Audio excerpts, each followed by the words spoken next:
अब हम लोग पढ़ेंगे इलेक्ट्रिक लैंप के बारे में।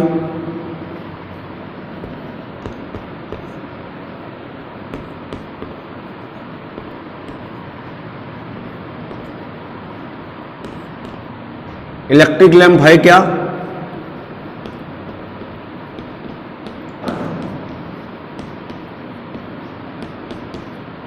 वैद्युत बल्ब। वैद्युत बल्ब क्या है? वैद्युत बल्ब में जो वैद्युत धारा है वो किसी तंतु में प्रवाहित की जाती है तो तंतु गर्म हो जाता है और गर्म होने पर वह 1500 डिग्री सी से 2500 डिग्री सी ताप तक पहुंच जाता है और प्रकाश देना शुरू कर देता है। तो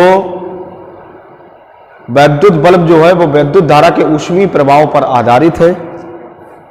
तो लिखेंगे वैद्युत बल्ब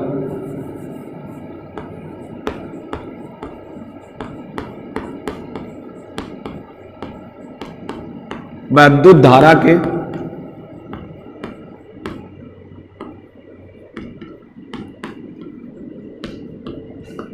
ऊष्मीय प्रभाव पर आधारित है।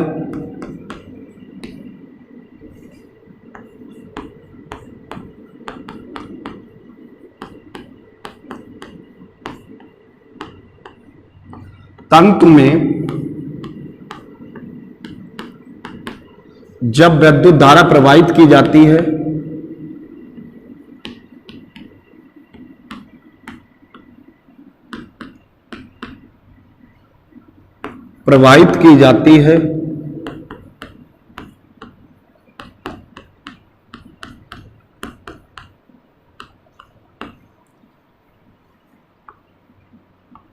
तब तंतु का ताप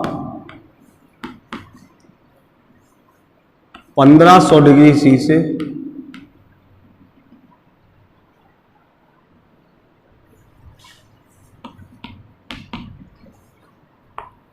2500 डिग्री सी तक बढ़ जाता है।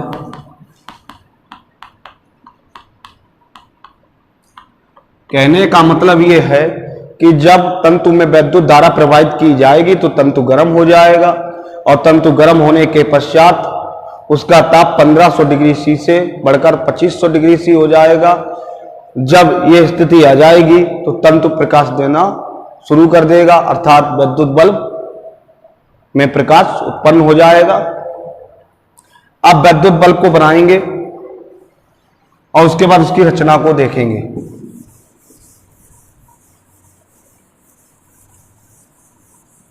बहुत अच्छा है।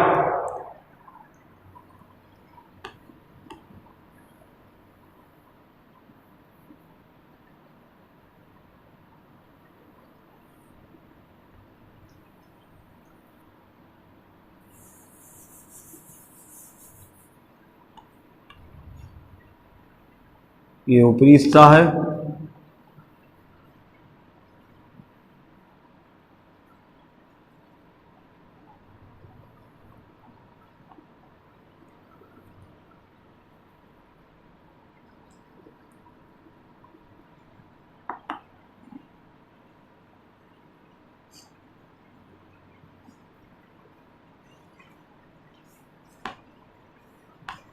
ये पिने हैं।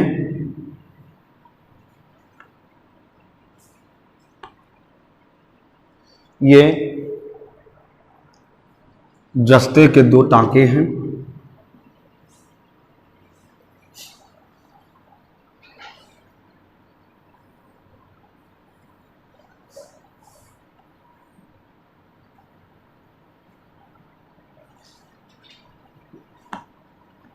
पहले हम लोग समझ लेंगे,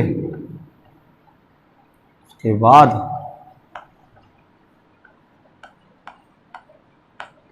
देखेंगे। ये हमारे चालक तार हैं।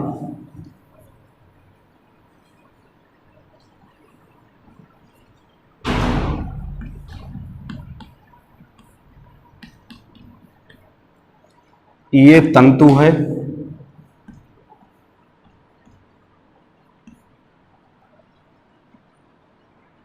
ये पिन है,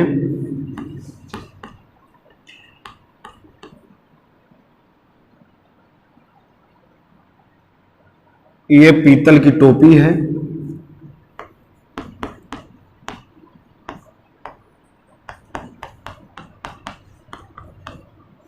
कहने का मतलब ये है, अगर हम विद्युत बल्ब के बारे में लिखेंगे तो ये तो मालूम होगी, विद्युत बल्ब जो है वो विद्युत धारा के ऊष्मीय प्रभाव पर आधारित है। इसमें जब हम तंतु में विद्युत धारा प्रवाहित करते हैं तो तंतु गर्म हो जाता है, तंतु का ताप 1500 डिग्री सी से बढ़कर 2500 डिग्री सी हो जाता है और वह प्रकाश देना शुरू कर देता है, अर्थात प्रकाश उत्पन्न कर देता है। फिर इसकी रचना में लिखेंगे कि बल्ब जो है कांच का एक खोखला गोला होता है, जिसके ऊपरी सिरे पर एक पीतल की टोपी होती है, जिनमें 2 पिनें लगी हुई होती हैं, ये 2 पिन हैं, और जिसके मुंह पर चपड़ा भरा हुआ होता है और चपड़े से उस को सील कर दिया जाता है, बंद कर दिया जाता है। चपड़े के मुंह पर 2 पिन होते हैं, जो 2 पिन हैं ये जस्ते के हैं, जस्ते के 2 पिन होते हैं,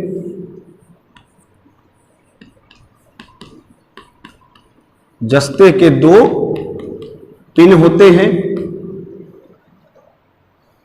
इसमें जो भरा जाता है वो होता है चपड़ा, चपड़ा भरा होता है इसमें, जस्ते के 2 पिन होते हैं।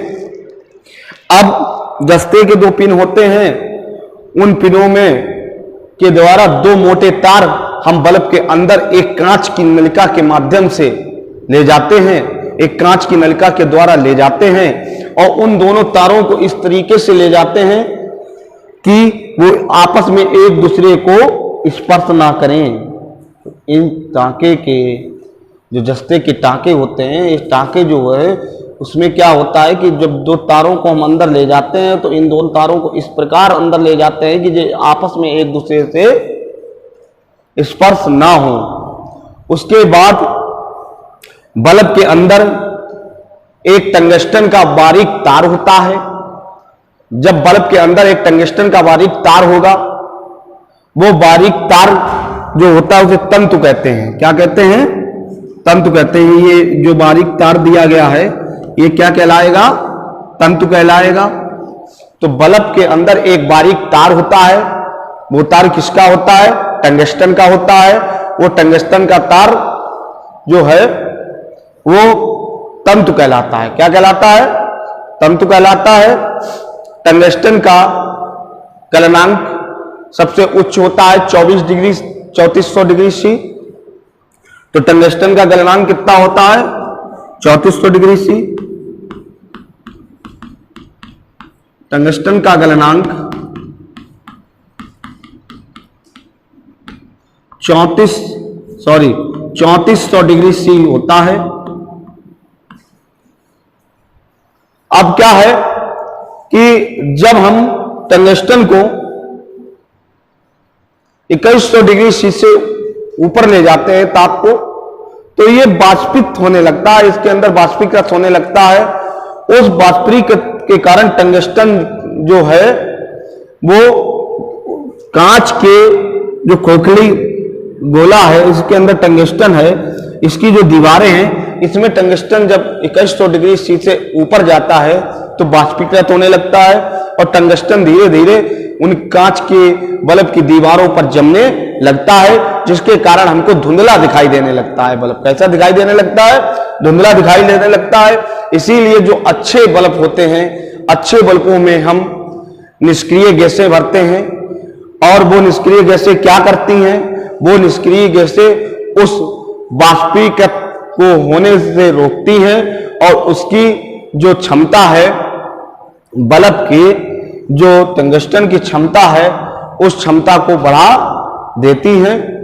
तो उसकी जो क्षमता है उस क्षमता को बढ़ाने के लिए, उसे वाष्पीकृत से रोकने के लिए हम आर्गन तथा नाइट्रोजन 2 गैसों को भरते हैं, जिसके कारण उस बल्ब की क्षमता, उस बल्ब में टंगस्टन की क्षमता बढ़ जाती है और वो टंगस्टन वाष्पीकृत होने से भी बच जाता है। तो हम लिख भी सकते हैं रचना में, रचना लिखेंगे तो रचना में क्या लिखेंगे?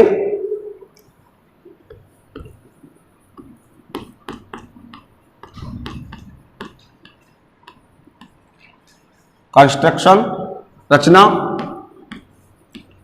रचना में हम लोग लिखेंगे कि वैद्युत बल्ब एक कांच का खोखला गोला है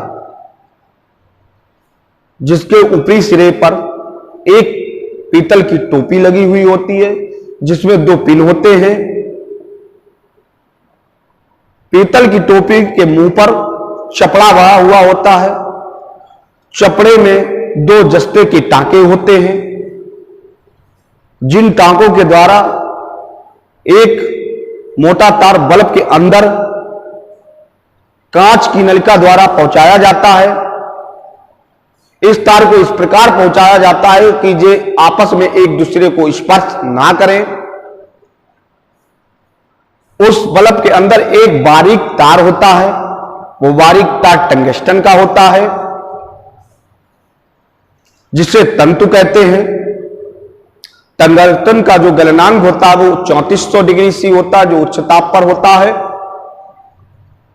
टंगस्टन 2100 डिग्री सी ताप के बाद धीरे धीरे वाष्पीकृत होने लगता है और कांच की दीवारों पर जमने लगता है। इस वाष्पीकृत होने के लिए, इसे रोकने के लिए हम लोग क्या करते हैं, नाइट्रोजन और आर्गन 2 गैसों को भरते हैं जिसके कारण इसकी क्षमता भी बढ़ जाती है और वाष्पीकृत होने से भी ये बच जाता है।